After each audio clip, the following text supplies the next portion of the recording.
Okay, here's something really interesting. This is Quenelle de Brochet. This is a beautiful old French classic dish. You do not see it very often. I ate it at Josephine Bistro, Claude Boss's beautiful place in Chelsea recently, and I just thought, wow, that is a great dish. I'd love to replicate that. Happened to be going fly fishing, and I caught this handsome beast of a pike. So I've just kept it, and I'm going to make this beautiful Quenelle de Brochet. Very technical dish. You need to stay with me on this one, but I think the result will be absolutely beautiful.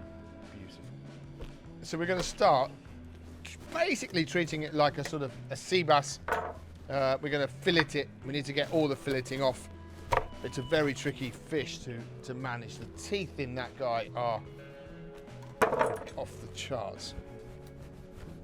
I used to fish for these all the time with my dad when I was young, and we would catch lots actually when there were loads around, some big ones. And I have cooked one before, but they are very, very bony and difficult to kind of treat and deal with.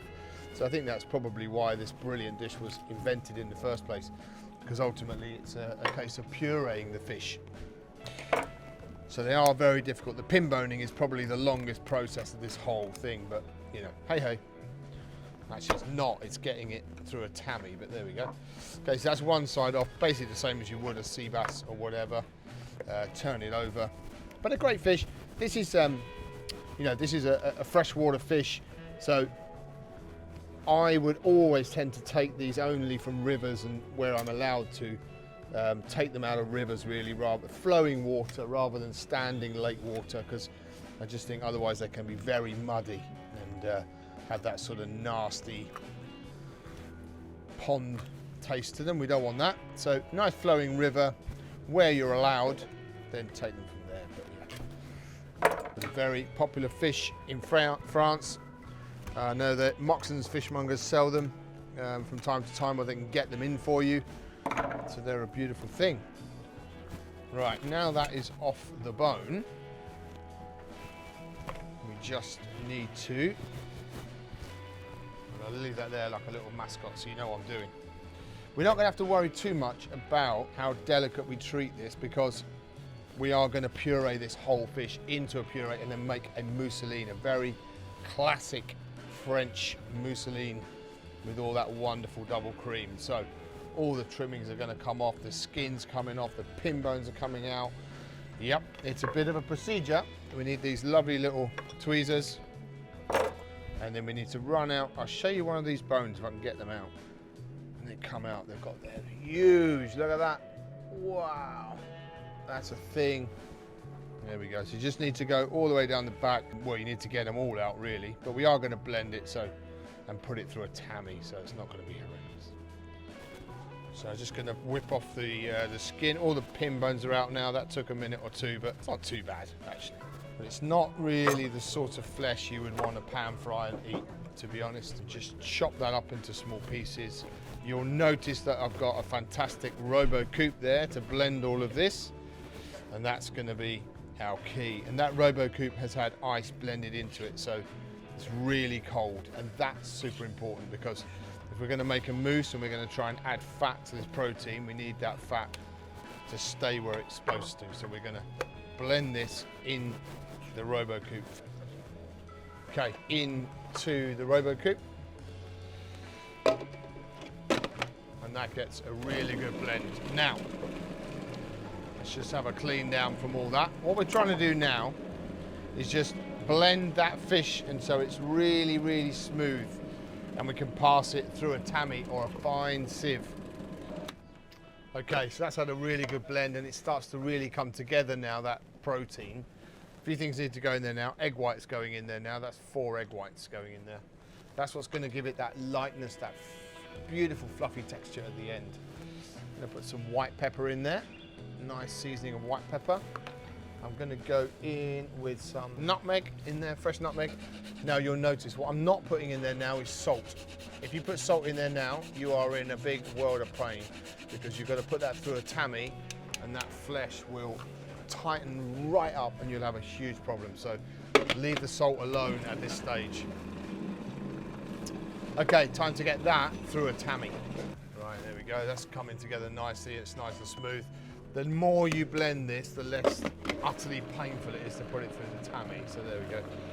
Cool, there we go. That's ready. Let's put something to catch all the mousse on the board. There's a nice tammy. That's a very fine sieve. That's a card going through. Off it comes. Probably you're going to witness me doing something that was about the first 3 years of my life. Passing fish mousse at Claridge's was a big job and one that I did a lot of.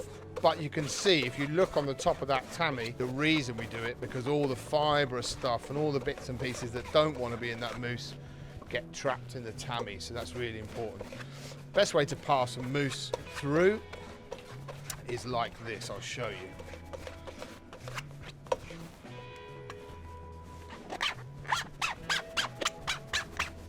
You can tell this is not the first time I've ever done this. The horriblest job I had to do as a young apprentice, but necessary. And if I didn't do it then, I wouldn't know how to do it now. And that's the point, right? So put it into one side, at one end, use an end of the tammy and just pull it through. Don't try and push the whole lot through or you just make a mess. Very important, we keep this cold all the time. So once we've got enough of that through, we are then going to put it straight over ice on a bowl that's nice and cold. To be honest, you should film all of this, Sam, because I'm passing this through a sieve quicker than anyone else in this restaurant's passed it through a sieve, and I'm twice their age. And it might teach them that actually, just get a bloody wiggle. That's a bowl that's sitting on ice water.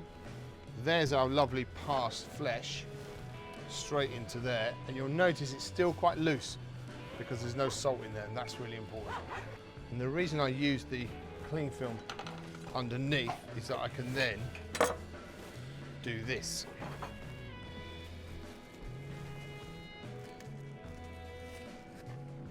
There we go. Get rid of that. Get rid of that. Bowl, ice, tammy. Now the hard work starts. Okay, so in there is my beautiful pike that's been added egg white, nutmeg, white pepper. It's been passed through a tammy. It's nice and soft, but this is why you don't add the salt in the machine.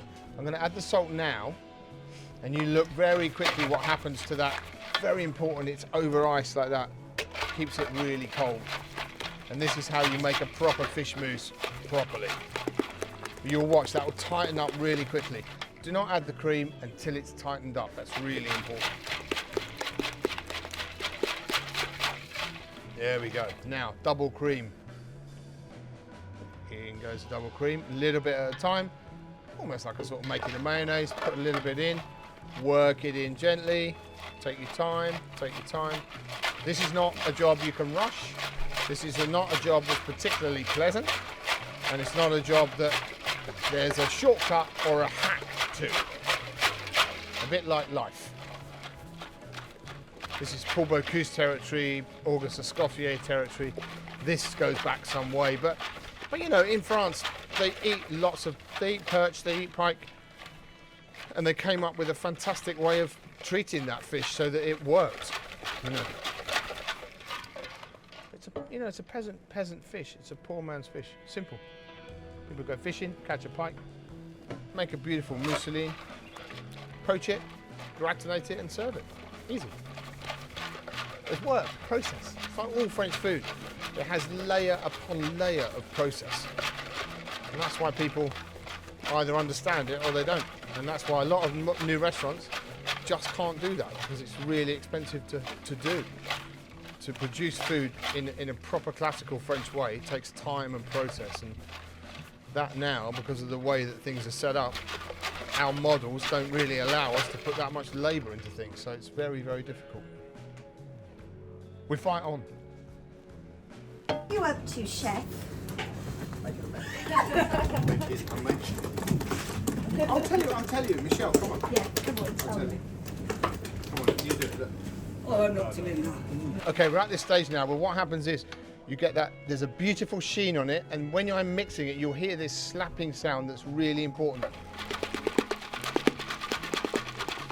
Basically, that's where it's doubling back on itself. It means you've reached that point of viscosity and thickness within the mousse that it will move. This is about working air into that protein There you go, there we go, there we go. We're there. Now, best thing to do now is a little tester. So just take a little spoon and we'll just poach that for a couple of minutes. Just have a little taste, see where we are, make sure we're happy with it, let it poach for a second, and then we can get on with making the Quenelle de Brochet. You're all watching me, look. I can see you in my peripheral. Say hi, everyone. So, all we need to do is roll that mousse up the side of the bowl. Then what we need to do is take a little teaspoon and just make a hole in that. We need a beautiful piece of this lobster. We just use the claws or the knuckles for this, really nice. Use a hot, wet spoon like that. Take a bit more of the mousse and basically it's sort of enveloping that beautiful lobster inside the quenelle like that. Once you've got that like that, all sealed nicely, you just dig in nice and deep, turn it over, and then that just gets turned into the water. These want to poach with a cartouche on for about 8 minutes until they float and they're nice and simple like that. And then we lift them out for the next stage. Copper feels really appropriate for the sort of heritage of a dish like this. Probably get 3 in there, can't we? And then what we're going to do, we've made a beautiful lobster bisque with all the heads and the tails of those lobsters. And we're going to coat that in the lobster bisque and then bake that in the oven at 180 degrees for about 14 minutes until that's really beautiful and coated nicely. So this is an enriched bisque and it's got plenty of tomatoes in it, but it's super full of lobster flavour, packed full of that. Got some brandy in there, some vermouth in there. And I'll show you how to finish it. So we're going to pop that in the oven and we'll come back to that and dress it on the plate after. Okay, so those quenelles have had about 9 minutes in the end at 200 degrees, so nice and quickly because nothing to cook there. And we're just going to add a little bit of truffle on there as well, just to finish that indulgence with each of the quenelles. Really important. There you go. That is my Quenelle de Brochet, tribute to Paul Bocuse, August Escoffier, and tribute to my lovely pike that I caught on a fly. Enjoy. That's proper.